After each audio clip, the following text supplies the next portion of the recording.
Alright, so hi everybody. So today we're going to take a look at part 3 question types in listening IELTS. Particularly, we're going to take a look at multiple choice questions, arguably the most challenging one for most candidates.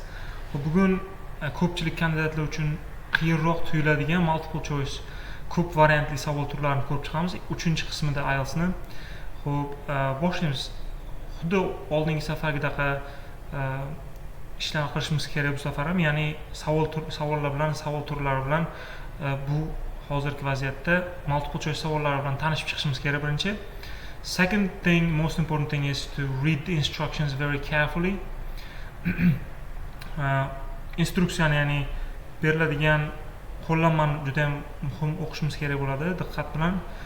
Keyingi qiladigan ishimiz eng muhim ishlardan bittasi, aytaylik siz test topshiryapsiz, part 3 ga keldingiz, multiple choice savollari qilishingiz kerak bo'lgan narsa berilgan 30 sekund 40 sekund vaqt oralig'ida savollarni o'qib chiqishimiz kerak.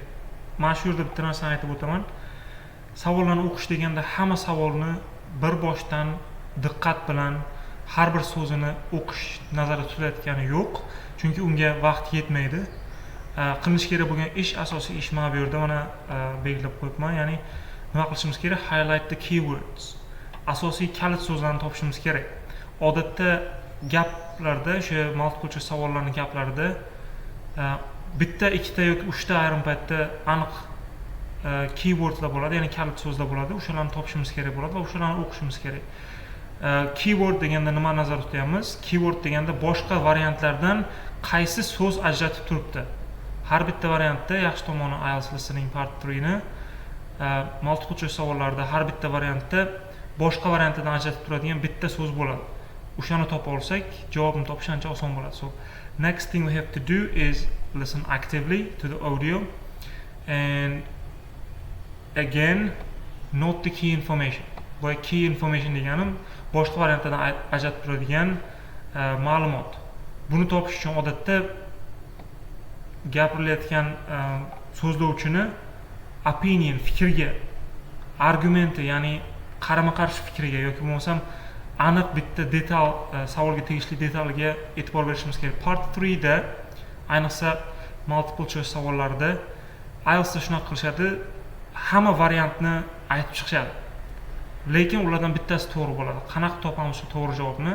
Chunki ular noto'g'ri javoblarni bir-biriga disagree qilishadi, ya'ni ikkita, uchta odam gapirishayotgan bo'lsa, bir-biri bilan disagree bo'lgan javoblar noto'g'ri bo'ladi. Va bitta javobda odatda hamma kelishadi va shu orqali to'g'ri javobni topishimiz mumkin bo'ladi biz. Specific language, there is specific language for that. I'm going to explain that as well in a minute. So next, choose your answer. When you're choosing your answer, it's super important to eliminate any options that are clearly incorrect. What does it mean? I will show you some examples in a minute as well, but here's an example. Xo'p, misol sifatida mana savolda so'raydi,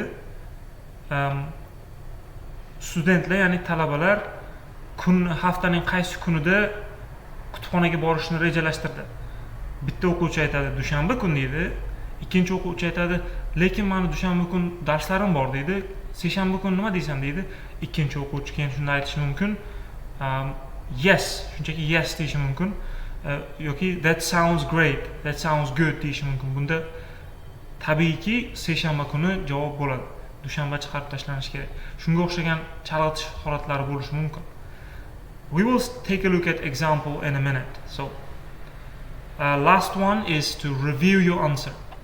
At the end of the listening part 3, you will have 1 minute, around 1 minute, to check your answers, and in that time you should check your spelling and grammar mistakes. It's very important. In this case, it's not as important as other question tests, but I've put it regardless. Baribir muhim. Boshqa yozma javobli savollardan ancha muhimroq bu, lekin bu yerda ham muhim joyi bor. Bitta savol bo'lishi mumkin hammada. Javob tanlayotganimda katta harf bilan yozishim kerakmi, kichkina harf bilanmi? It doesn't really matter. It's your preference. But just to be on the safe side, you might want to choose capital letters. shunchaki ko'ngil xotirjam qilish uchun katta harflarni tanlagan ma'qulroq, lekin aslida unaqa aniq qoida yo'q. Ho'p. Let's take a look at example. Here's a question we have. What are the students considering for their project topic? Keywords students. Nimaga bu kalit so'z? Chunki bu yerda bizga ko'plik deb bergani uchun biz bilamiz, hamma studentlar birgalikda tanlayotgan mavzu kerak bizga. Alohida tanlayotgan mavzusi emas, hammasi birgalikda tanlayotgan mavzusi kerak.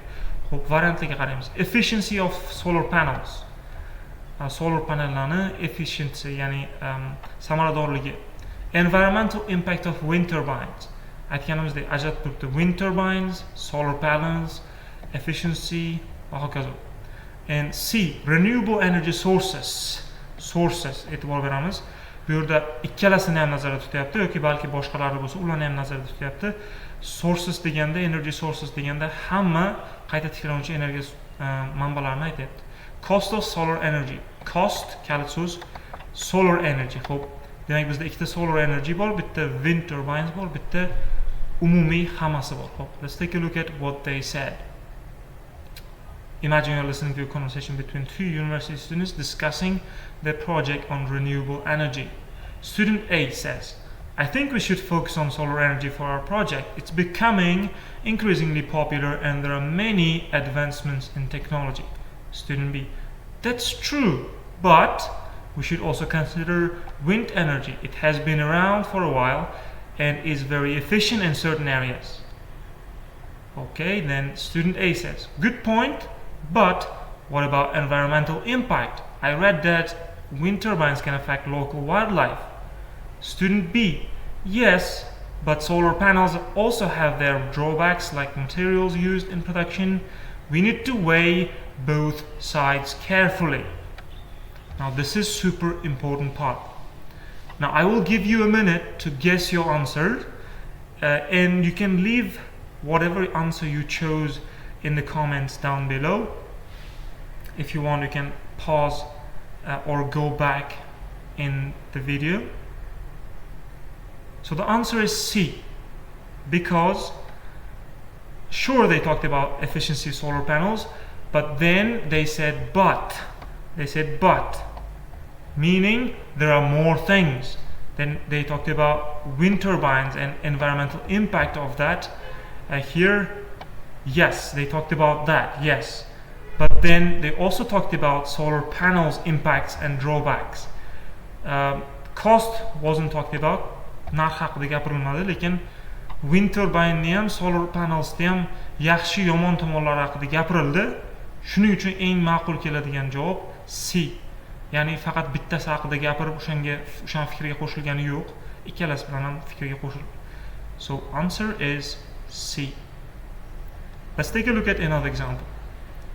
So question, what's one advantage of online learning mentioned by student A? It allows for more interaction with teachers. It offers flexibility in studying. It reduces the overall cost of education.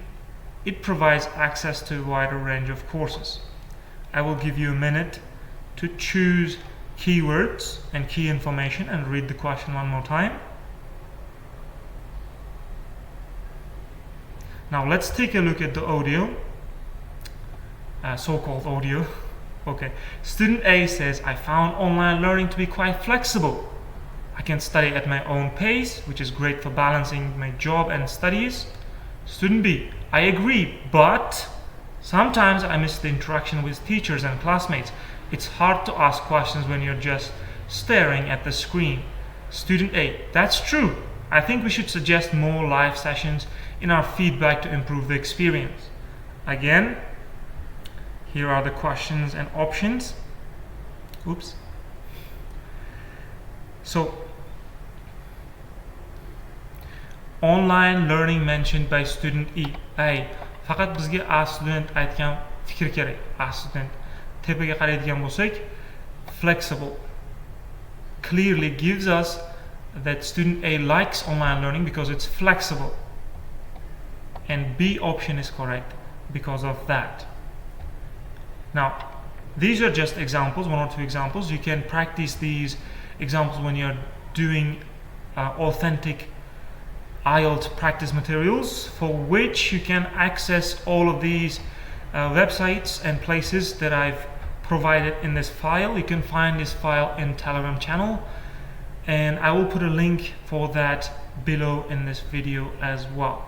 So that is it for today. If you have any questions, feel free to leave them in the comments down below, and see you in the next one.